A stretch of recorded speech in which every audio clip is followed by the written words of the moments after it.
Welcome to The Intuitive Therapist with Janis Cohen, therapist, clairvoyant, empath, and medium.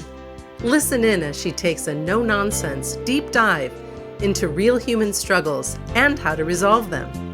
Janis will share channeled information from her spirit guide team, as well as angels and archangels, to help you master your emotional, physical, financial, and spiritual destiny. And now, Janis R. Cohen. Hey y'all, this is Janis Cohen, the Intuitive Therapist here on the Intuitive Therapist podcast. So glad you're here to join me today to talk about a really cool subject that I love, about animal spirit guides, really understanding your power animals and your animal spirit helpers. It is a gorgeous day here in Georgia, sunny, my favorite kind of weather, so I always get more energized when it's sunny and warm and all of that. Get to see all the beautiful landscape, the trees, and hear the birds singing, and it's just wonderful. And speaking of birds singing, we're going to talk about, as I get into this, some of the different meanings of the animals that show up. But I have always felt a close connection to nature. I've always felt at peace in nature, especially by the water on the beach. My favorite place to be, in all honesty. And I felt a very strong connection to animals. Granted, there's certain ones that I just do not like snakes and tarantulas and stuff like that. Can't do that, but really I do ultimately have compassion for all animals. Really having a very keen level of sensitivity for them and to them. I'm one of those people that is so sensitive, when they have those commercials on that talk about the abuse and all of that. I cannot watch it because it physically hurts me to see animals in pain. But that's not the focus of today. Those are just some extra comments I wanted to offer. But as I've grown spiritually, I've become acutely aware of how everything inside me and around me speaks to me, about me and my life, everything. And the more you are aware of that concept, the easier it's going to be for you to open yourself up and receive from all different sources around you, from the kind of funky things that happen. For example, I was out with a friend the other night, and they were talking about something, get kind of heated, and all of a sudden they hit their elbow on the table, and that person said, I think I need to stop talking because I was about to say something I really shouldn't have. So it's interesting, all those signs. But, I wanted to talk to you today about my connection to animal spirit guides and some of the resources you can use to connect more strongly to yours, because it's really cool and it's really true and it really works to connect with our animal guides. So I'm going to say that I'm somebody who relies on the expertise of others. So when I want to learn about something, I try to find a resource. And today I'm going to refer to a book and a deck of cards that I have used for years to help me learn and understand the messages from the animal kingdom. And if you want to get a piece of paper or something to write with, pause the recording and go do that. But if not, and you're prepared, then I'm going to give you the name of the book and the deck of cards that I was referring to before. And what I wanted to say is, if you feel like when I give you the name of this book and the name of the deck, you're like, yeah, that doesn't fit well with me, just trust your gut when you do your research online. Go for what feels right for you, whatever resource. Just because I or somebody else recommends something doesn't mean it's going to suit you. So don't worry about it. Find your own resources. The book that I'm going to be referring to is called Animal Spirit Guides by Stephen D. Farmer, F as in Frank, A-R-M-E-R, Ph.D. It's a handbook for identifying and understanding your power animals and animal spirit helpers. Great book. Great book, because I have typically a few animals that come around me, and so I really never knew what they meant. And Dr. Farmer was able to help me do that. And he has a website that I will give to you in a little bit. So today we talk about the books by Dr. Farmer. And what's cool is that Dr. Farmer is a shamanic practitioner who's also a therapist. He's an ordained minister, and he's written a great deal of information about power animals, and even has an oracle animal deck that you might be interested in as well. And his website is www.poweranimals.com. So check him out. Cool guy, got a lot of cool resources. And really, this is my animal Bible, so to speak, and I love it. The second resource that I wanted to mention to you is a deck of medicine cards that I've used for years and years and years. And I got this deck probably 10 years ago. Comes with a great informative book. You can do all sorts of spreads and readings. It was actually one of my first deck of cards that I got when I was beginning my deeper spiritual journey, even though my journey started probably about 20 years ago, 30 years ago. Recently, within the last 10 years, just have shifted upwards. And like I said, the name of the deck is called, didn't tell you the name. It's called Medicine Cards by Jamie Sams, S-A-M as in Mary, S, Sams, and David Carson, C-A-R-S-O-N. Sams and Carson. The deck, like I said, it comes with a great book. You can do a spread for the day, a spread for any situation, spread for the year. So please go and check that out. Again, all sorts of resources you can go find. Just follow what your guidance tells you. So now let's get into this really cool subject of animal spirit guides. Y'all have heard me talk about spirit guides and angels and archangels on previous podcast episodes. And in future podcast episodes, I'm going to talk about fairies and mermaids and some of those other sources of guidance that people might not feel like are like the typical, but that really are there. But for today's sake, we're just going to talk about our animal guides. Oh, and by the way, stick around to the end because I'm going to guide you through a meditation that Dr. Farmer has in his book, so you can connect with your animal spirit guide. And of course, as always, don't do meditations while you're driving. Don't do meditations while you're walking unless they're specifically guided for walking. Okay? So, the spirit world is another dimension that exists alongside our material reality, and it's populated with non-physical beings or spirits. This dimension is accessible at any time, so you can call in any spirit guide you choose to help you on your journey. And all you need to do is be open and aware of what you pick up. You can connect with any number of different kinds of spirit guides, from deceased loved ones to archangels to ascended masters, fairies, gnomes, and religious figures. The options are really endless. And all of these are extensions of Source, of God, of Spirit, and whatever name you choose to call that, all that is resource. But let me first give you some background information, and then we're going to take a dive into the animal kingdom and what it has to offer us. The term spirit guide, some may refer to this as a guardian spirit, but really it's a spiritual being that guides and supports us with protection, healing, encouragement, and inspiration. And some of them have been with us since birth. If you go back to one of my other podcasts, I talk about this. All these different kinds of spirit guides that I didn't even mention for business, for romance, for health, for your lifetime, like tons and tons and tons of guides. So they support us, they protect us, they help us heal, they give us encouragement. And some that also appear at various points in our lives, depending on what we needed at the time. Maybe you've seen some of them or felt some of them. Maybe you're feeling frustrated because you haven't felt a clear connection with them. Maybe you wanted to see them or feel them, and you're like, God, I just don't. I don't know how these people talk about the fact that they have. Just know this, even if you don't feel or see them, I just want you to know that they're there and they're doing their jobs. The challenge for you is to follow their guidance and also invoke them, okay? Means just ask them to help you. So, as I mentioned before, spiritual guidance can often be subtle, and most times it is. There are times where you feel something so strongly or see something repeatedly that you can't deny that you're receiving a clear message. You just truly can't. It's that blunt.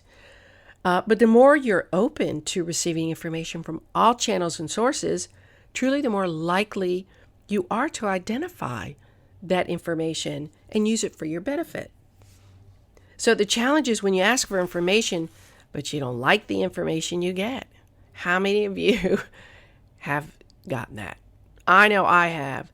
But it's at that point, it's like Spirit and our guides and our angels always give us what we need.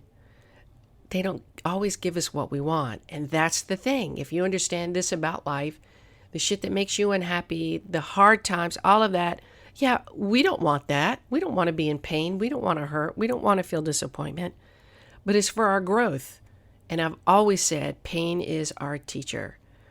So that's when you trust, and you have to have trust, and you have to have faith in your spirit guide team that's testing you, basically. Could be a test. Could be to see where you're really at. Could be a push to get you to where you need to be. So do you follow it? Do you typically ignore it? What do you do? Our guides want to help us have a more peaceful, harmonious, and happier life, but can't interfere without our free will.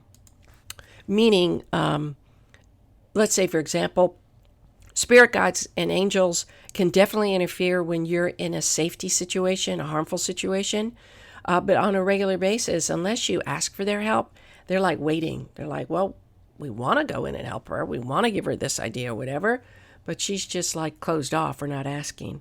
So you want us to have a more peaceful, harmonious, happier life.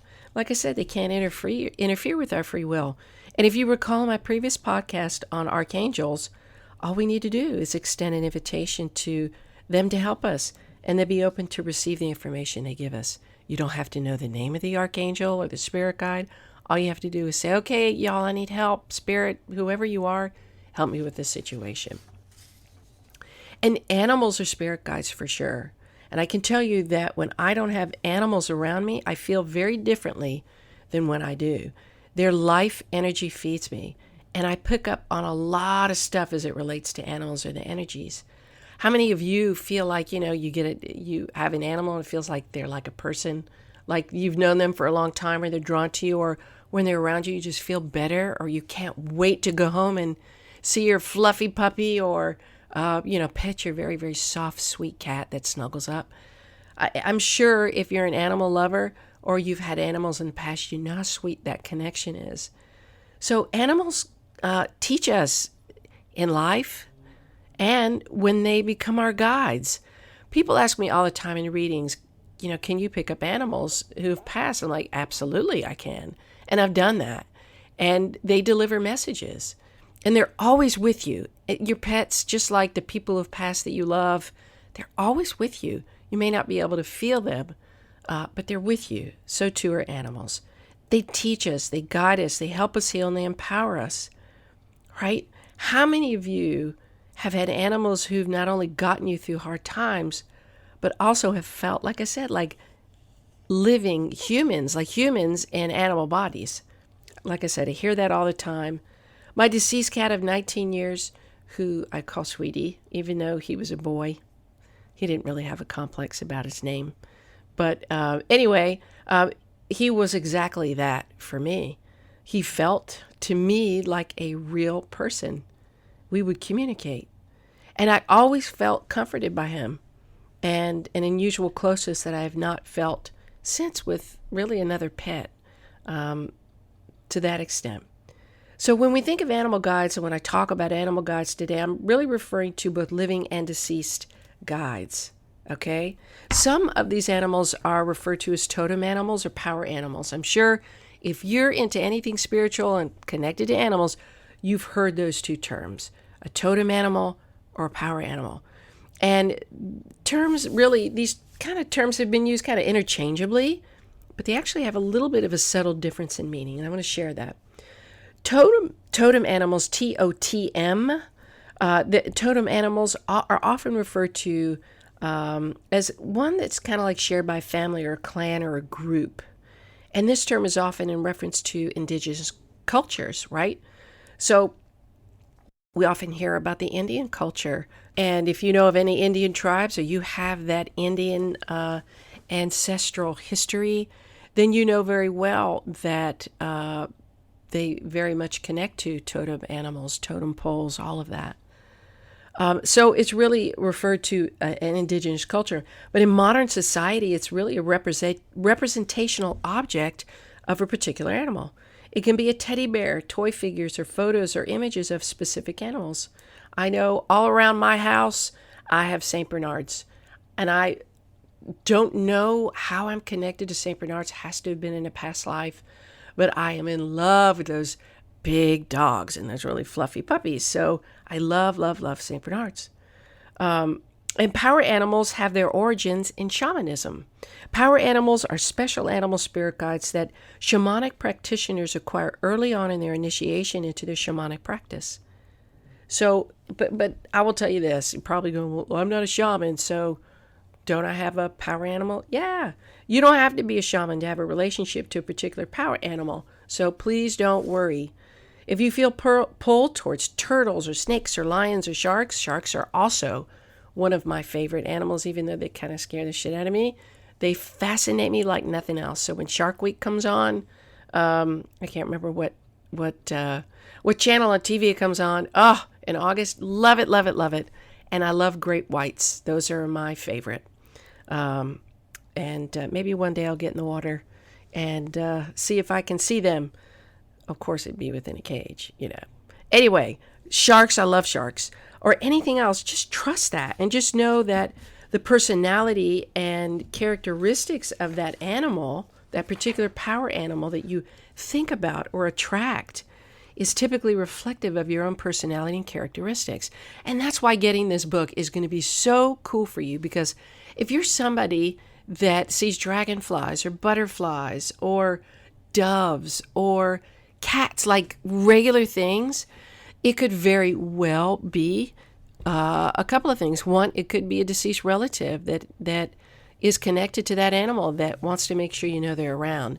Or it could be that really the animal is coming around to remind you of something, to do, to be, to have, whatever it is, they have their messages. So when an animal actually shows up or you see it in different ways, usually it's kind of like if you see it in at least 3 ways or 3 times, you have to know that that animal has a special message for you. There have been so many times that I either have been in my office or home and I will see a cardinal just show up. And from what I understand about cardinals, it really has to do with a couple of things. And I could be wrong, y'all, so don't quote me. Like I said, I'm not an expert, but I've kind of looked at these things a little bit over time. In some instances, cardinal has to do with reminding me of a deceased relative, has to do with kind of confidence. And I know there's something else, but I don't really remember, but I know I see them a lot. Or a blue jay I see a lot too. So I see dragonflies and butterflies and bees and the like. And when they hover around you, like hang onto your windshield for life, like we've all seen bugs do, or animals do, whatever, then you have to pay attention to their presence and find out why they've come to visit you. I was driving one day and all of a sudden I noticed this ladybug. I'd seen a ladybug in a while. And the ladybug stayed there until I saw it, stayed attached to my window as I drove. I looked away and boom, the ladybug was gone. And I'll talk to you about what the ladybug means in a little bit. I'm going to go over a few animals just so you know, some pretty common animals. So it's not just like, the other thing I want you to know, okay, is that when animals show up in an uncommon way or repetitively, that animal it isn't just a single animal, but rather it's a representation. It's representative of the spirit of the entire species, so it carries a message. It carries the essence of that kind of animal as a whole. So just know that. So it's not about a single butterfly or a single dragonfly or a single hummingbird. It's about the essence of the species. And so your totem animal or spirit animal is referred to without the A or the an attached to it. You would say my totem animal is hawk, lion, ram. Okay? So if you're somebody who sees the same animal at least 3 ways, then you have to know that spirit and the spirit of that animal has a message for you. Just like any important message, it can come in many forms. You may see an image of an animal in a magazine, then you'll see it on TV, and then someone might mention that animal to you. That's how you know, right? And so how do you get messages from your spirit guides? In short, we see, hear, feel, and know the messages that we get. It's just a matter of how you best receive your information. And we're talking about clairvoyance, clairaudience, clairsentience, claircognizance, clairvoyance seeing, clairaudience hearing, clairsentience feeling, claircognizance knowing. Okay? So when you want to interpret the messages from your animal spirit guides, you can do a couple of things. Okay? One is look at the resources in the book and online, whatever search you do, look for some resources and see if you can't interpret the metaphysical or spiritual meaning. The second is you can sit quietly in meditation and ask to receive an image, a knowingness, a feeling, a sound of your animal spirit guide. And of course, if you find a trusted psychic or medium, you can ask that they share their sense with you of who your animal guide is. Okay? Mediums don't do that, but they can help you understand, even perhaps communicate with a beloved animal that is lost, that you don't have anymore in your life. I can't tell you how many times during a reading I've picked up the energies of living and deceased pets around my clients. I get the animal's personality and how they assisted their owner, messages, the messages they want to give their owners, even memories that they share. I get those. So it's pretty cool. So if you ever want a message from your beloved animal, give me a call. And I'm going to give you all that information, contact information at the end.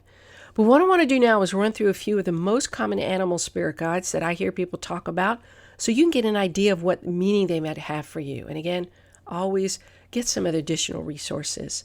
So for example, if you see an ant a lot, or you see the word, or you see it a couple of times, or a huge hill of ants, right? It's time to get to work, to seek support from your community, from other people and friends, rather than isolating yourself. If you see a bee, it's time to get organized and get to work. Have diligence and dedication. If you see a butterfly, lighten up. Don't be so serious. And it's time to make changes that you've thought about.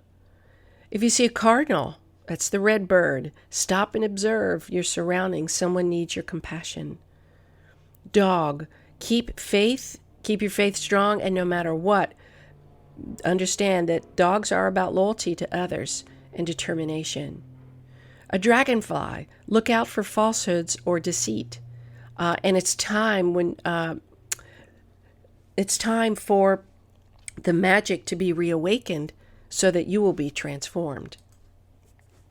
Ladybug, it says, it's kind of like if you make a wish, it will be granted. And especially if you make the wish before the ladybug flies away. Also, for the ladybug, something lost will make its way back to you. A wasp, I see wasps all the time. Jump into a task with enthusiasm, focus on fulfilling your responsibilities. So those are just a few of some of the common ones we see.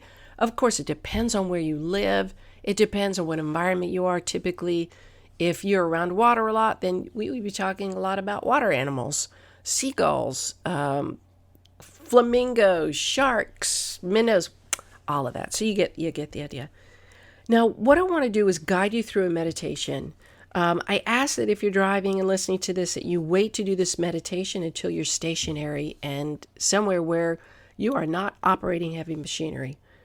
Like I said, please never follow a guided meditation when you're driving a car, operating other machinery, or even walking if it's not a walking meditation. So let me get that ready for you and hold on.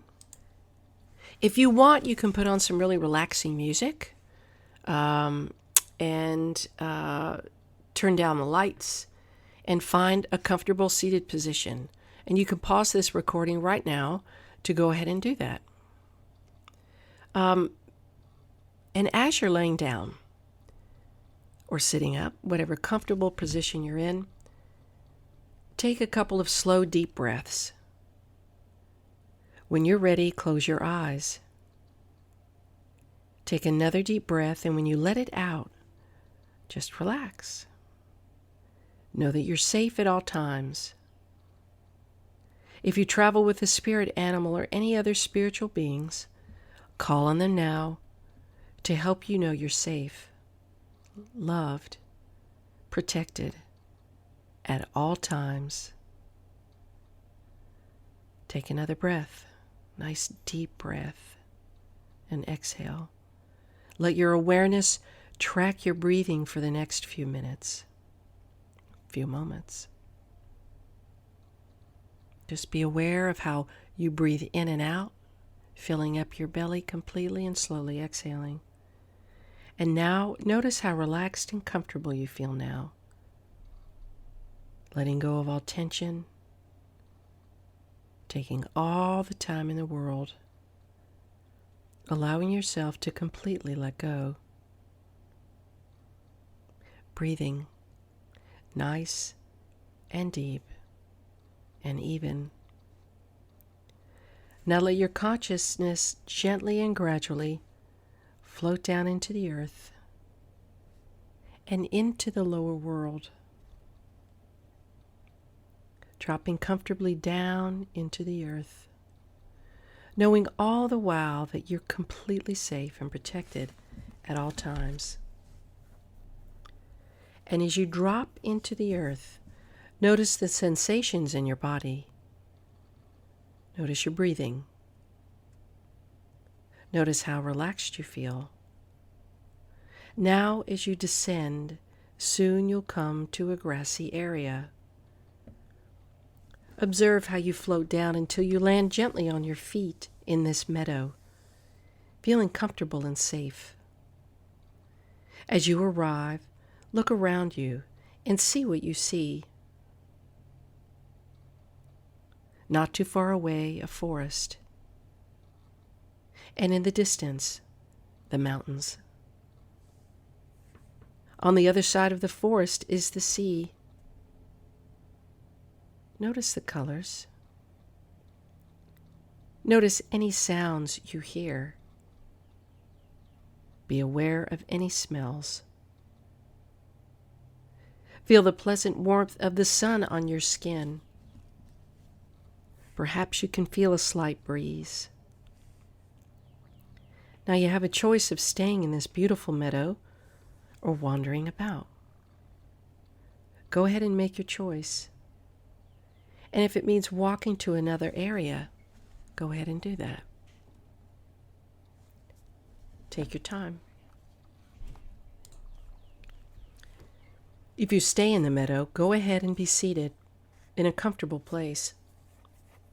If you wander to the mountains, the forest, by the river, in the forest, or the beach, once you arrive there, just have a seat in a comfortable place.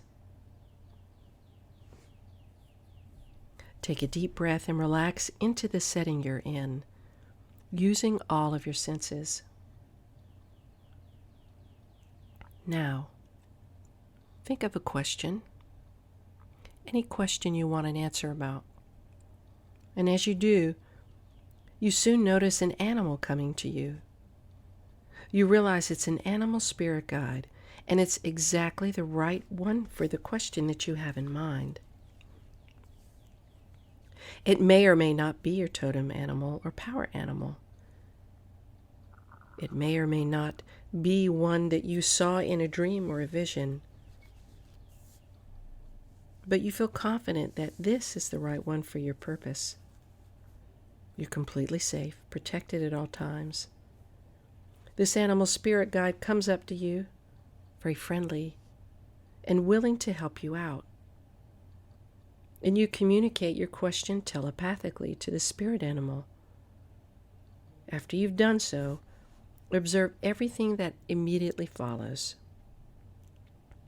The information may come as a visual image, something you hear, a feeling in your body, or a thought in your head. It may be cryptic or very direct and clear. No matter how it comes, just notice without trying to interpret. If something isn't clear, just ask the spirit animal for further clarification. Notice everything. Don't dismiss anything you get. Take a few moments to pay attention to what's coming to you and simply allow yourself to absorb the information. Once that feels complete, turn to your animal spirit guides and thank them in some way. Notice now this animal spirit guide gives you a small gift. It's a symbol of this journey, a small token of this spirit guide's love and care for you.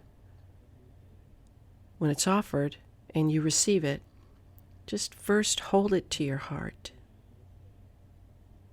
Close your eyes and take a couple of slow, easy breaths and just breathe it in. Notice how it feels. You are your eyes. And once again, thank this spirit animal. Say your farewells to each other. Your animal spirit guide departs, and once again, you close your eyes. Now you feel yourself lifting up from the lower world, back into the middle world, and back to where you started. Notice your breathing. You may want to wiggle your fingers and toes as you bring awareness back into your body. Take your time. Let your breath and your breathing be relaxed and comfortable. And whenever you're ready, open your eyes and look around to your surroundings. This helps to orient you back into the present and third-dimensional reality. And once you're completely back, you may want to jot down some notes from this journey. And I would really strongly suggest that you do that.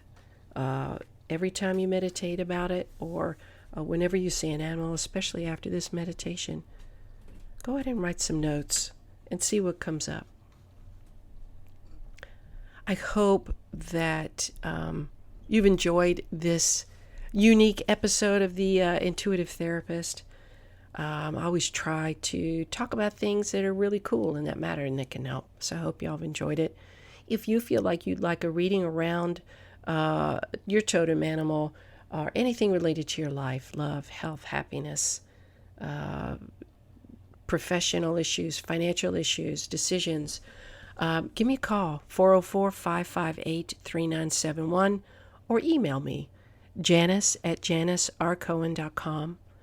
And look, if you're enjoying these podcasts, you really enjoyed today's podcast. If that's the case, please hop over to iTunes, go to the store, pull up the Intuitive Therapist podcast, and write a review for me. I love it. The more reviews I get, the better. And also, please rate it, because the higher rating that I can have, the more people that I can share my wisdom with. And also, by the way, I just wanted to tell you, starting in the months of June and July, and also intermittently throughout the rest of this podcast, for the life of this podcast, intermittently, I'm going to be having some guests on just to talk about all sorts of different things, from astrology to Akashic records to relationships, divorce, love, dating, all sorts of things. So my hope is that you'll enjoy those interviews and get to know these people and learn something new beyond just my voice. So hop over to iTunes, rate and review podcast. I would love that. Thank you, thank you, thank you.